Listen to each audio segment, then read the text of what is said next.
Hi, everybody. It's Miss Quinn. I'm so excited to see you guys today. I can't even believe it. I have so much to talk about. Okay, so I am about to launch this really cool website, and I'm really excited. I'm about to put out all this information about the reading brain and explicit instruction. So a little bit of background information about who I am. My name is Eileen Quinn, and I am an English teacher. I've been teaching in high school English for about 20 years, maybe more, 25 now, actually 25 years. And so I hold a few masters. I hold a master's in teaching English to speakers of other languages, and I also hold a master's in education in general. And what I want to talk to you about is what's really been coming around lately in education is the reading brain and how explicit instruction and vocabulary is so beneficial in so many ways to struggling readers. And so one of the things that I want to talk about is how to use features like AI and how to use different tools to help increase engagement in the classroom, as well as to build rigorous activities and to build academic vocabulary. And so that students can feel more comfortable interacting with higher level context, and they can be more successful simply by changing a few things in the classroom, notably explicit instruction of academic vocabulary words. So let me see if I can share my screen.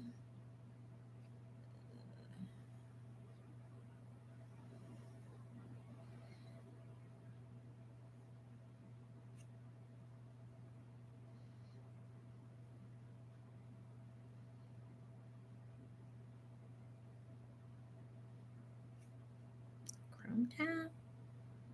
Ooh, yeah. Okay. So one of the things that I do want to talk about is how Canva has sort of changed my life. Let me see if I can get this open live under pressure.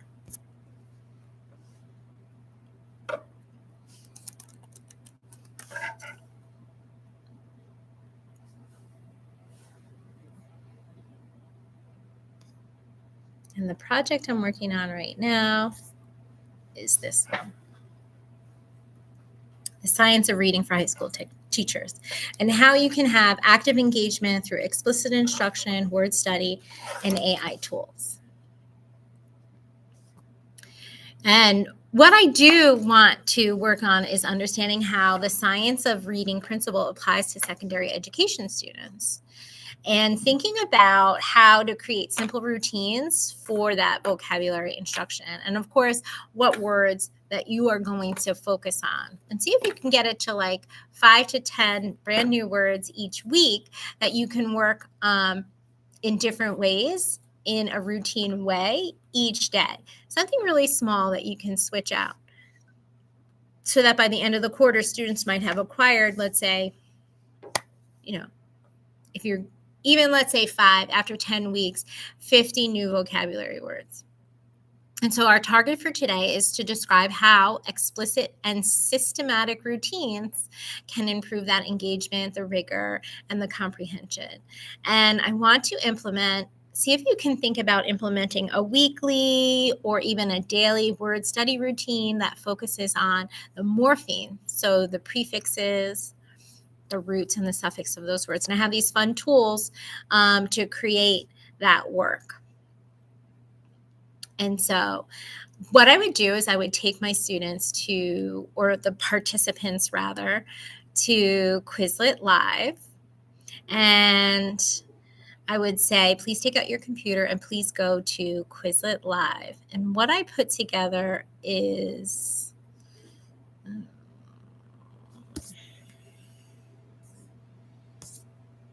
a recent set. All my sets.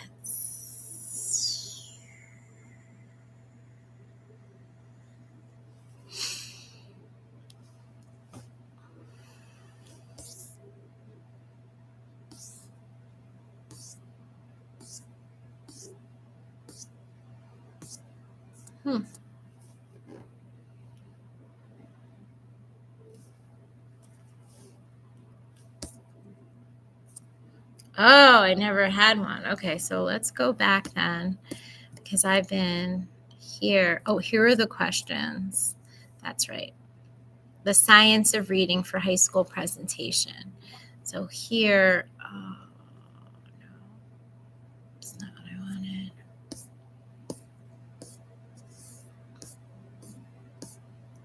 Here are the questions and answers that I have. And yes, I do want it in a CVC file. Here it is. Okay. So here are the terms. And I think I'm just going to copy and paste all of it and create a new set.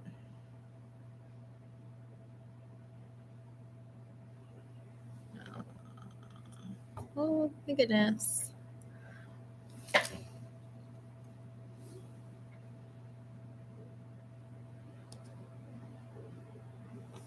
Import.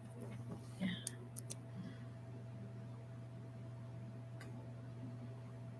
Great. Okay. And we're going to call this the science of reading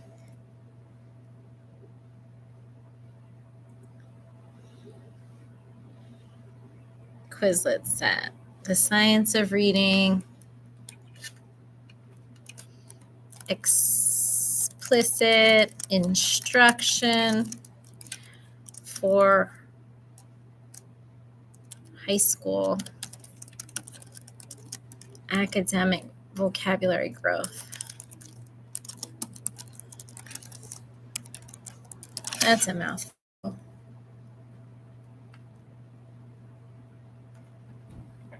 Okay, it's created. So once you have your set created, then you can have participants go to Quizlet.live. And you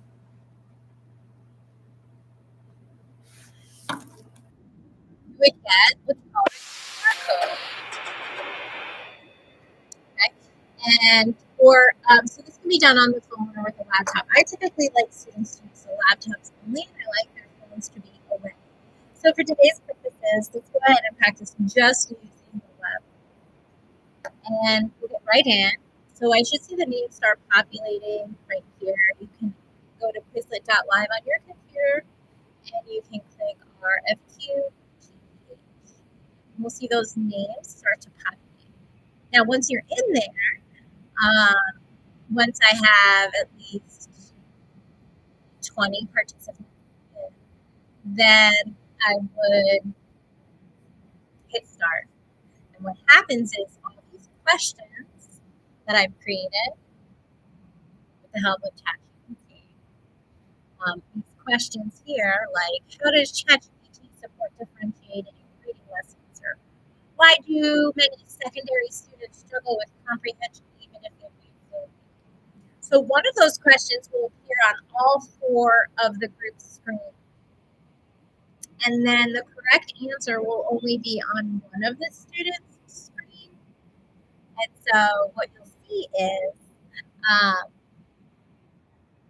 kids having to actively engage, and they'll have to look at one another, and they'll have to read their Quizlet list, and they'll have to talk and engage to each other because it's a fun game and they want to get played. So it's a really exciting way to sort of build fluency.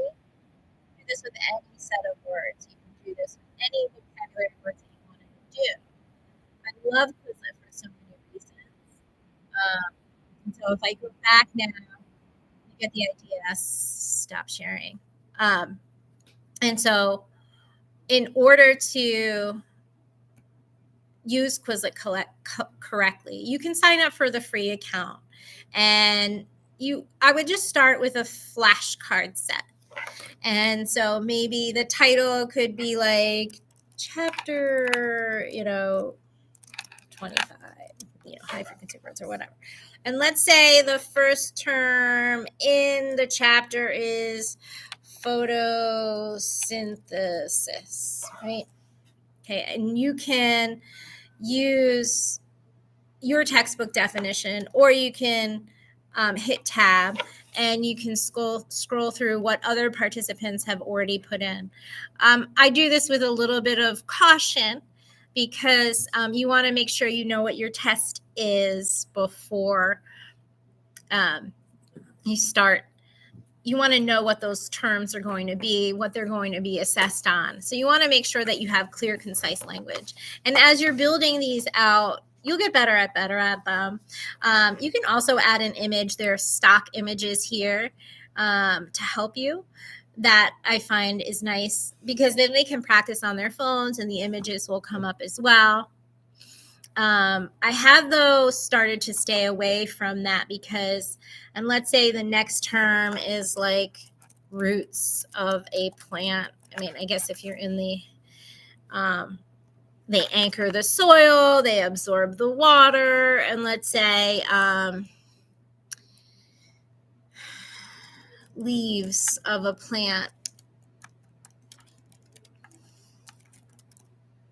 Oh my goodness. Mitochondria, I think, is a fun one from biology. Ochondria.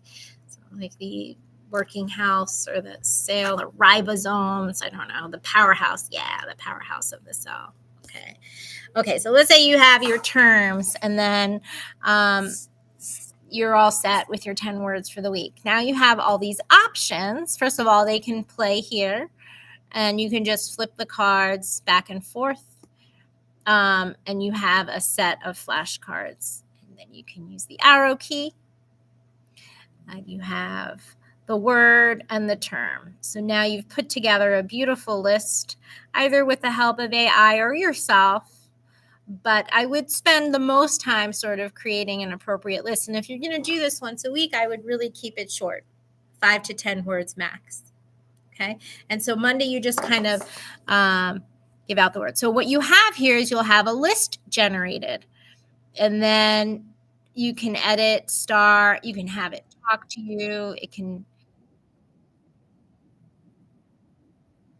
can have the computer robot.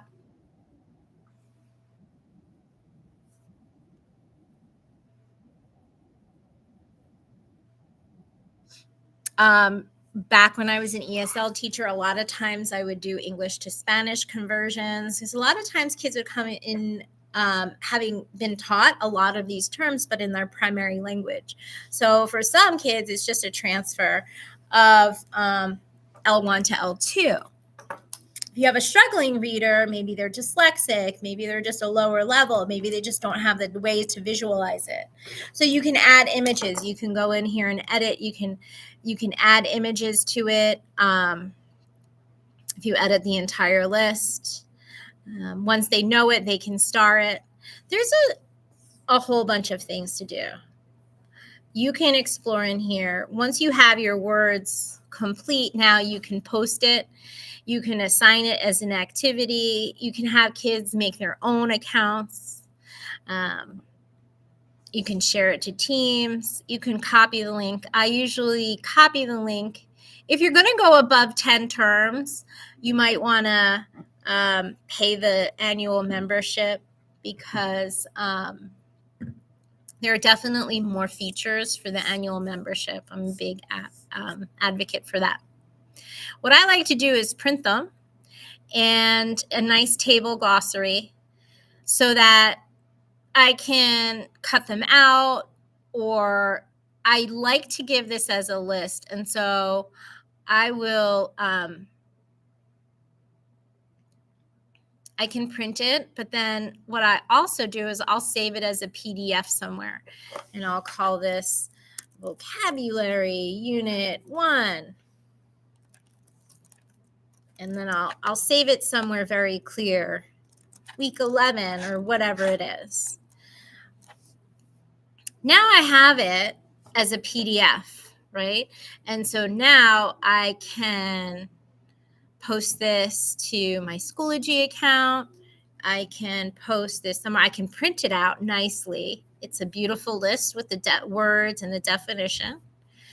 I like to give this out on day one. I like to print the list out and hand it to them right away so they have it.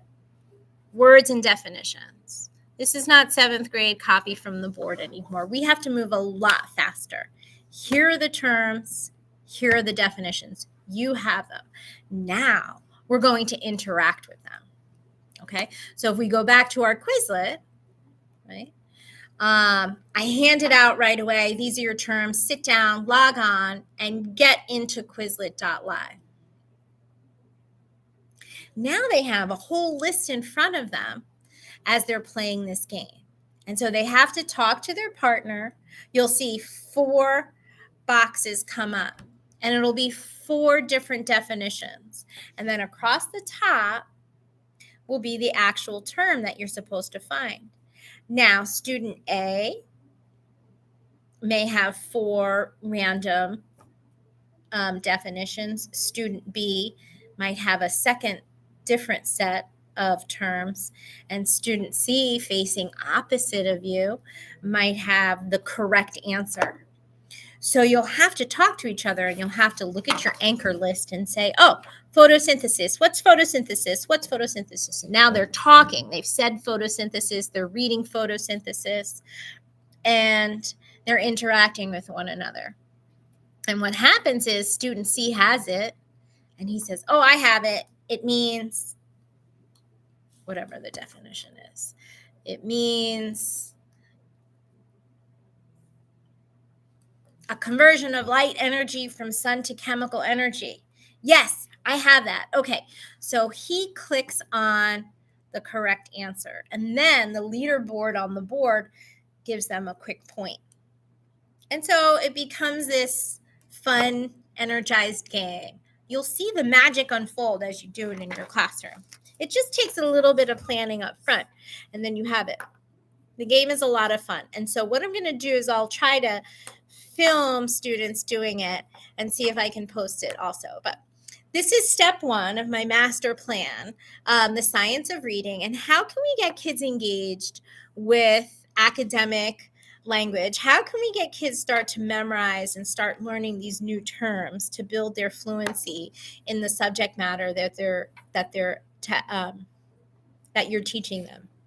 And one of the quick ways I think we can start with front-loading the academic vocabulary that they're going to see for the week. So see if you can choose 5 to 10 terms that you're going to commit to this week. Go ahead and start your little Quizlet, and let's see what you come up with. Like and subscribe. My name is Quinn English 200.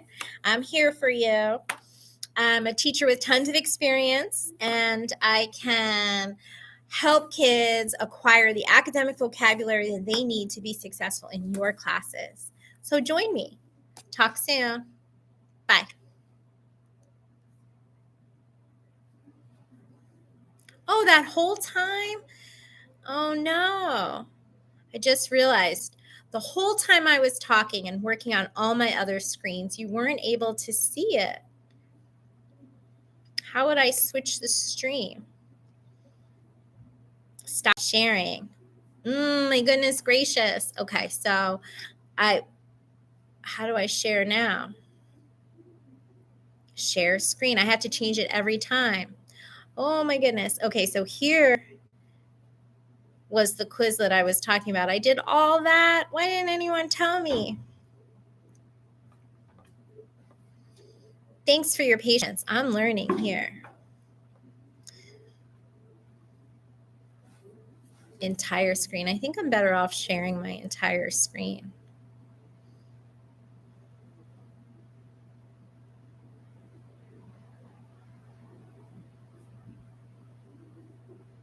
I don't think it gives me that option though.